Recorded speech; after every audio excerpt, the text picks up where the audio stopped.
Hello students, let's come to our next chapter, chapter number 15, that is the poem The Solitary Reaper written by famous English poet William Wordsworth. तो it is a ballad written in 1805. Ballad क्या होता है, हम पहले भी आ चुका है, that a poem narrating a story, जिसमें एक स्टोरी बताई जाती है, that is a ballad. तो थोड़ा सा इंट्रो लेते हैं. जो विलियम वर्ड्सवर्थ जिन्होंने ये पोएम लिखी है, he is known as nature poet. Actually क्या है कि in almost all his poems he has explained, he has described the beauty of nature. उन्होंने ऑलमोस्ट अपनी हर पोएम में नेचुरल ब्यूटी को, कि नेचर को या नेचुरल ब्यूटी को एक्सप्लेन किया, तो उन्हें नेचर पोएट कहा जाता है. और ये कहा जाता है कि जो इन्होंने ये सॉलिटरी रीपर पोएम लिखी है, that is his real life experience, but that is not confirmed. Means हो सकता है ये उन्होंने अपना एक्चुअल एक्सपीरियंस लिखा है, बट इसके कोई प्रूफ नहीं है कन्फर्म करने के. तो the poem solitary reaper, it has 4 stanzas having 8 lines in each. Means her stanza में 8 लाइन है, 8 लाइन्स हैं. और जब एक स्टैंजा में 8 लाइन्स होती हैं उसे कहते हैं ऑक्टेव, OCTAVE. तो it means the poem has 4 octaves. तो हम आते हैं, but I will explain the lines 4 means 4 then 5 to 8 then so on. तो I will explain the stanza half. तो let's come to the poem. Behold her single in the field, yon solitary highland lass, reaping and singing by herself, stop here or gently pass. सबसे पहले मैं आपको words meaning explain करती हूँ, because without that you will not be able to understand the poem. Behold होता है देखना, see. Single in the field means वो पूरे फील्ड में अकेली है. Yon solitary highland lass, highland lass किसके कहा गया है? हाईलैंड स्कॉटलैंड के हिली एरियाज़ के लिए यूज़ किया जाता है, और लेस गर्ल को कहा जाता है. तो वहाँ पर जो may be the poet is passing through Scotland's hilly area, तो वहाँ पे वो उस गर्ल को देखता है. योन मीन्स ओवर देयर. जब हम किसी पर्सन से बहुत डिस्टेंस पे होते हैं तो हम क्या कहते हैं? Over there. तो जो पोएट है वो और गर्ल जो है उनमें बहुत ज़्यादा डिस्टेंस है. सॉलिटरी होता है alone, lonely. Reaping and singing by her self. अब वो गर्ल क्या कर रही है? रीप कर रही है. रीपिंग क्या होती है? मीन्स वो क्रॉप को कटिंग कर रही है. And singing by her self, और सिंगिंग कर रही मीन्स वो अपने काम के साथ साथ सिंगिंग कर रही है. स्टॉप हेयर और जेंटली पास. अब पोएट वहाँ पर जो लोग पास कर रहे हैं उन्हें क्या कह रहा है? या तो आप चुप करके वहाँ स्टॉप करो और चुप करके उसका सिंगिंग सुनो, गाना सुनो, या फिर आराम से पास कर जाओ विदाउट डिस्टर्बिंग दैट गर्ल. तो इन लाइन्स में एक बार मैं पूरा बता देती हूँ. इन लाइन्स में पोएट क्या कह रहा है कि एक स्कॉटलैंड की गर्ल है और वो फील्ड में अकेले काम कर रही है. तो जब पोएट उसे देखता है तो वो काम कर रही है और सिंगिंग भी कर रही है. तो पासर्स बाय को वो क्या कहता है कि या तो अगर आपको उसकी सिंगिंग एंजॉय करनी है तो आप चुप करके वहाँ खड़े हो जाओ और उसकी सिंगिंग सुनो. अगर आपको उसकी सिंगिंग नहीं सुननी तो आप विदाउट एनी डिस्टर्बेंस, उसको डिस्टर्ब किए बिना वहाँ से पास कर जाओ, उसको डिस्टर्ब मत करो. Alone she cuts and binds the grain and sings a melancholy strain. Oh listen, for the vale profound is overflowing with the sound. अब वो क्या कह रहा है कि जो गर्ल है वो अकेली है, वो क्रॉप को कट कर रही है और ग्रेन को कट कर रही है और उसे बंडल में टाई कर रही है, बाइंड कर रही है. And sings a मेलनकली strain. मेलनकली होता है सैड, स्ट्रेन सॉन्ग. और वो क्या कह रहा है कि उसके जो सॉन्ग है वो कोई सैड सॉन्ग गा रही है. O listen, for the vale profound is overflowing with the sound. अब इन लाइन में वो क्या कह रहा है कि जो गर्ल है वो जब गा रही है तो उसकी जो साउंड है, उसके जो सॉन्ग की इको है वो पूरे वैली में फैल गई है। अब आपको पता है जब आप हिली एरिया में कुछ बोलते हो तो वो इको होती है, गूंजती है। तो क्या कह रहा है कि ओ लिसन, ओ लिसन, वो पासर्स बाय को कह रहा है, कहता है तुम भी सुनो कि उसकी जो सिंगिंग है वो पूरी वैली में डीपली, उसकी जो वैली है वो उसके सिंगिंग की इको से फुल है। Now the poet once again tells the passerby to listen to her song. He says that the deep valley is echoing with the sweet voice, कि उसकी वॉइस इतनी स्वीट है कि पूरी वैली में उसकी साउंड फैल चुकी है। And the passers by should also listen to her song और एंड फील इट, और वो उन्हें क्या सजेस्ट कर रहा है पासर्स बाय को कि तुम भी उस सॉन्ग को रुक के सुनो और उसे फील करो। Now the second stanza. No nightingale did ever chant more welcome notes to weary bands of travellers in some shady haunt among Arabian sands. अब नाइटिंगेल आपको पता है एक बहुत स्वीटली सिंग करने वाला बर्ड है। अब इन लाइंस में जो पोएट है वो गर्ल के सॉन्ग को एक नाइटिंगेल से कंपेयर कर रहा है। वो क्या कह रहा है sorry the melodious note of nightingale sound sweet and welcoming to a tired group of travellers in some shady shelter in middle of Arabian desert. वो क्या कह रहा है, अरेबियन सैंड मीन्स अरब के डेजर्ट में अगर कोई ट्रैवलर का ग्रुप जा रहा है, अगर वो थक कर किसी कि वहाँ पे ओएसिस होते हैं, वहाँ पर अगर किसी पेड़ के नीचे बैठते हैं तो वहाँ पर अगर कोई नाइटिंगेल बोलती है तो वो उनके लिए बहुत ज़्यादा स्वीट नोट है, स्वीट सॉन्ग है, मीन्स उनको बहुत रिलैक्स देता है। तो क्या कह रहा है, but the song of highland girl is sweeter than that of Nightingale. लेकिन वो जो गर्ल गाना गा रही है, अब देखो यहाँ स्टार्टिंग में no nightingale did ever chant, वो कह रहे हैं कि आज तक इतना स्वीट नाइटिंगेल ने भी सिंग नहीं किया जितनी वो गर्ल गा रही है। तो यहाँ पे क्या कहना चाहता है कि एक डेजर्ट में अगर कोई ट्रैवलर मूव कर रहे हैं, ट्रैवलर्स का ग्रुप अगर वो कहीं पे रेस्ट करते हैं और वो नाइटिंगेल की साउंड सुनते हैं तो उनको वो बहुत अच्छी लगेगी। अगर आप थके हुए कुछ अगर आप म्यूज़िक सुनते हो तो यू फील वेरी रिलैक्स। तो क्या कह रहा है कि वैसे ही ट्रैवलर्स के ग्रुप को नाइटिंगेल की साउंड बहुत मेलोडियस, बहुत स्वीट लगेगी। लेकिन जो ये गर्ल है, जो हाईलैंड की गर्ल है जो गा रही है फील्ड में, उसका सॉन्ग उस नाइटिंगेल के सॉन्ग से भी ज़्यादा स्वीट है। तो यहाँ पे वो कहना चाहता है कि ये बहुत ब्यूटीफुली गा रही है और उसका कंपैरिजन वो नाइटिंगेल से कर रहा है।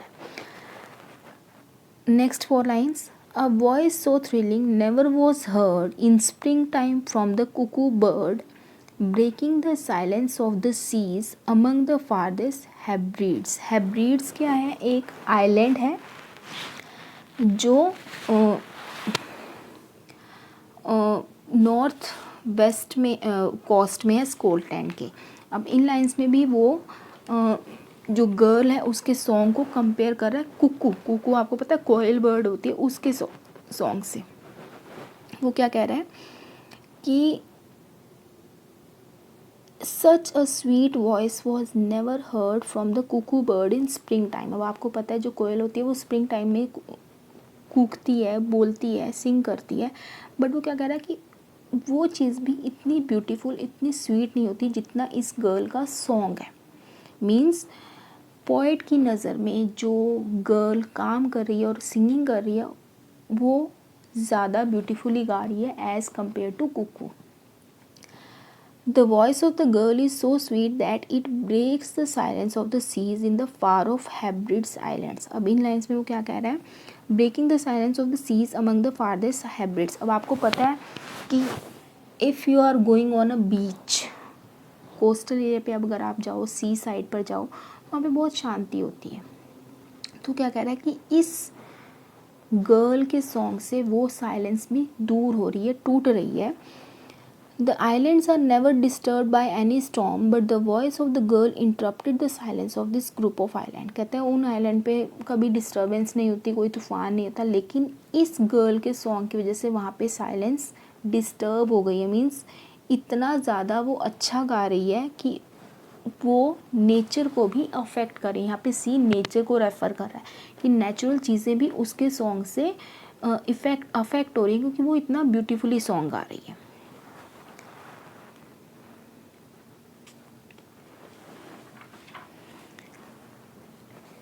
Will no one tell me what she sings? Perhaps a plaintive numbers flow for old unhappy far off things and battles long ago. अब इन लाइंस में पोएम क्या बता रहा है कि वो बता रहा है कि जो गर्ल जो सॉन्ग गा रही है वो उसे समझ नहीं आ रहा। मे बी वो अपनी नेटिव लैंग्वेज में गा रही है, जो उसकी मदर टंग है उसमें गा रही है। कहता है मुझे उसको समझ नहीं आ रहा। Will no one tell me what she sings, कहते हैं यहाँ पे कोई पर्सन ऐसा नहीं है जो मुझे ये बता दे कि वो क्या गा रही है। Means the poet is not able to understand the meaning of the song because maybe she is singing in her native language, in her mother language, mother tongue जो होती है। वो क्या कहते हैं कि ही गैसेस, अब वो सिर्फ गैस कर रहा है। वो गैस कर रहा है क्या? परहैप्स होता है शायद। The plaintive numbers flow, plaintive means sad numbers flow for old unhappy far off things and battles long ago. वो क्या कह रहे हैं कि वो ना कुछ she is singing some sad song. उसे ये फील हो रहा है कि इसकी ट्यून से कि वो शायद कुछ सैड सॉन्ग गा रही है। अब वो सैड सॉन्ग किसके बारे में? फॉर ओल्ड, या तो पास्ट में कुछ हो चुका उसके बारे में गा रही है। अनहैप्पी, या तो उसकी लाइफ में कुछ सैड हुआ है उसके बारे में। फार ऑफ थिंग्स मीन्स जो पुराने टाइम में पुरानी अनहैप्पी थिंग्स हो रही है उनके बारे में गा रही है। एंड बैटल्स लॉन्ग हो, या फिर कोई वो माइथोलॉजिकल सॉन्ग गा रही है जो पुराने टाइम में बैटल्स हुई थी उसको एक्सप्लेन करता हुआ कोई सॉन्ग गा रही है। तो इन लाइन्स में पोएट क्या कह रहा है कि he doesn't understand the language of the song. He says that no one will tell him what the girl sings. He guesses that perhaps she is singing some sad song of the past event or any sad event or any battle which have been fought in the past. आगे आते हैं। Or is it some more humble lay, familiar matter of today, some natural sorrow, loss or pain that has been and may be again. अब ये 4 lines last वाले 4 lines से connected means इस पूरे stanza में, इन पूरी 8 लाइन्स में poet अपना सिर्फ गेस कर रहा है कि वो सॉन्ग क्या गा रही है, उसका थीम क्या हो सकता है। तो इसमें वो क्या कह रहा है, अब वो दोबारा गेस कर रहा है सॉन्ग की थीम कि वो किस बारे में गा रही है। He says that maybe she is singing a simple song on some common topic of present. अब पहले है कि वो शायद पास के किसी इवेंट को या किसी सैड इवेंट को एक्सप्लेन करते हुए कुछ गा रही है। तो अब यहाँ पर क्या कह रहा है, और is it some more humble lay. Humble means common और lay means short narrative poem means family matter of today. अब वो क्या कह रहा है कि शायद वो आज के टाइम में प्रेजेंट का कुछ कॉमन टॉपिक लेके उसके बारे में कुछ गा रही है। सम नेचुरल सोरो, लॉस और pain that has been and may be again. वो कह रहा है कि हो सकता है वो कॉमन टॉपिक क्या है, some simple sorrow of loss और ऑफ सम माइजरी, कि शायद उसने कुछ खो दिया उसके बारे में, शायद उससे कोई पेन है, उससे कोई माइजरी है, उससे कोई दुख है उसके बारे में। अ डेथ और domestic day to day incident which has occurred और मे हैपन अगेन। यहाँ किसी की डेथ हुई है उसके बारे में गा रही है। मीन्स कोई ऐसा इंसिडेंट दैट हैज़ बीन जो हो चुका है और मे बी अगेन या जो दोबारा हो सकता है। तो इस पूरे स्टैंजा में वो क्या कह रहा है कि या तो वो किसी पास के इवेंट के बारे में कुछ गा रही है या फिर प्रेजेंट के किसी कॉमन मैटर के बारे में, कॉमन टॉपिक के बारे में गा रही है। So let's come to the last stanza of the poem.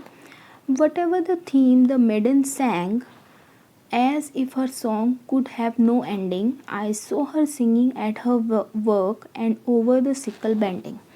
अब इन लाइन्स में पोएट क्या कह रहा है कि उसे नहीं पता, he doesn't know what the girl is singing, means उसे नहीं पता वो क्या गा रही है।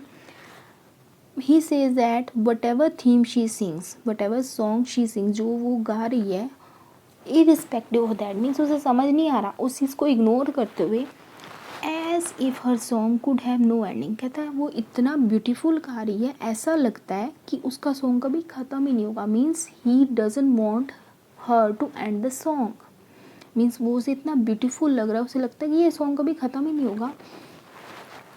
I saw her singing at her work and over the sickle bending. Sickle, you can see the picture on the first page. जो उसके हाथ में है that is a sickle.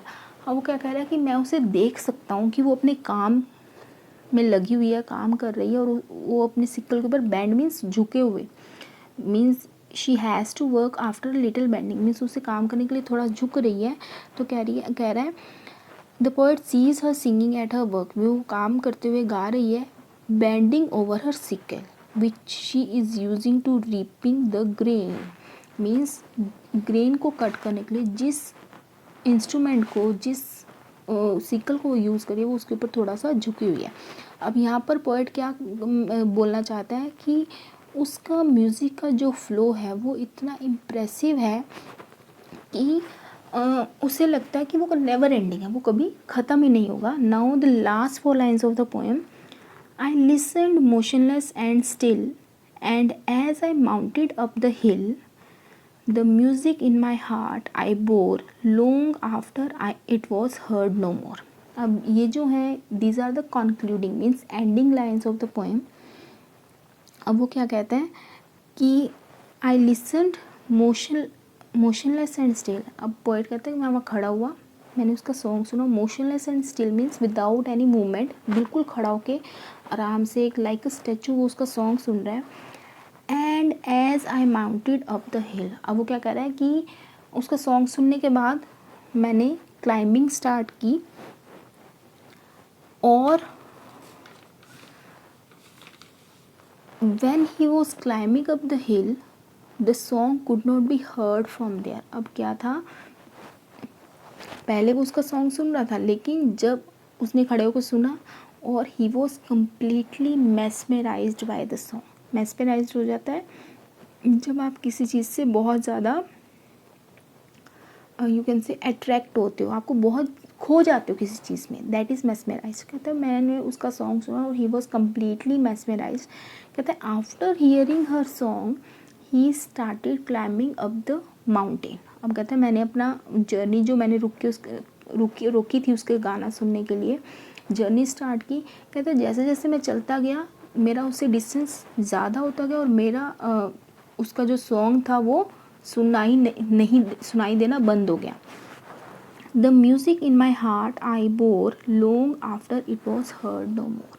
वो कहते हैं लेकिन मुझे अब उसके सॉन्ग की साउंड नहीं आ रही, लेकिन अब मेरे दिल में क्या था, उसके म्यूज़िक की स्वीटनेस, उसकी melody of the reaper song in his heart. अब कहते हैं लेकिन मैं अब उससे तो दूर चला आया, लेकिन मेरे दिल में उसका जो सॉन्ग था वो मेरे दिल में आ गया, और long after it was heard no more, और वो मुझे सुनाई नहीं दे रहा लेकिन मेरे दिल में वो अभी तक है. Means he can feel the song even after while not hearing it. वो यहाँ पे क्या कहना चाहता है कि even after coming from there, means वो वहाँ से आ चुका है, he could recall the melodious and sweetness of the song. Means उसने उसके सॉन्ग की स्वीटनेस को, मेलोडी को अपने दिल में रख लिया. मीन्स उसे वो चीज़ याद बन के उसके दिल में बैठ गई है.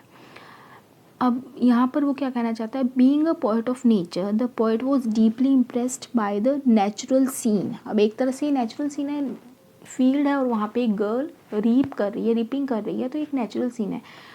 He remember this song for its natural melodious effect. अब जो पोएट है उसे ये सीन हमेशा याद रहा, क्यों, क्योंकि नेचुरल था और उसकी सिंगिंग ऊपर से और ज़्यादा नेचुरल. एक गिफ्ट होता है, सिंगिंग नेचुरल गिफ्ट होता है. तो एक तरह से यहाँ पे पोएट क्या कहना चाहता है कि जब उसने वो सॉन्ग सुना वो कम्प्लीटली मेस्मेराइज्ड हुआ, और वहाँ से आने के बाद भी उसके दिल में वो सॉन्ग, उसकी साउंड, उसकी वॉइस अभी तक थी.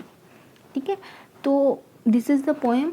एक ओवरव्यू ले लेते हैं कि पोएट इज़ गोइंग समवेयर, और रास्ते में वो क्या देखता है, फील्ड में एक गर्ल है, वो रीपिंग कर रही है, ग्रेन को कट कर रही है, साथ में वो सिंगिंग भी कर रही है.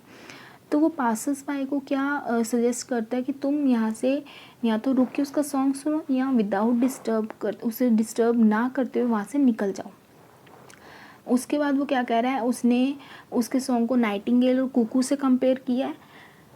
Then he said that he doesn't understand the language of the song but he guesses the themes. कि हो सकता है वो पास्ट के बारे में कुछ गा रही है या प्रेजेंट के बारे में कुछ गा रही है.